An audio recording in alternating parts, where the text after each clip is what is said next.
ev Buyur. qonaqlarından birində. Olur da evdə hələ qonaqlıq olmayanda o uşağı da o vaxt breakdans modda idi. Çox nadir tapılırdı. Və mən də başlayırdım özüm üçün evdə breakdans oynamağa. Güya belə robot kimi oynayıram belə.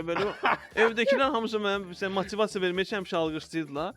İndi ad günlərin birində kişilər tərəfi qonaqlıqda stolda yemək hələ qalıb, qadınlar tərəfi yığışdırılıb ki, çay süfrəsi verilir. Özdə ondan qabaq da kiminsə uşağı çıxdı bir dənə skripka çaldı. Yox O idi. birisi Azərbaycan Ən şeirini. istedadlısı mən idim nəvələrdən. Yox, indi sizdə elə olub da. Məndə necə olurdu? Dayı qızı çıxdı, skripka çaldı. Hə. Əminəvəsi gəldi bir dənə Azərbaycan şeirini elə dedi ki də, yəni mənim özümün tükləri, uşağım tüklərim biz durub, hamı ağlayır ki, Azərbaycan, hamı şap əl çalır. Elə bil ki, qurultaydı da.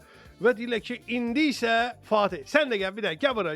Mən lazım deyil. Gəl və başlayırsan breakdans oynamağa. Ay da Fatih, mən breakdans oynatdılar məni. Necə Hamının gülməli görünür.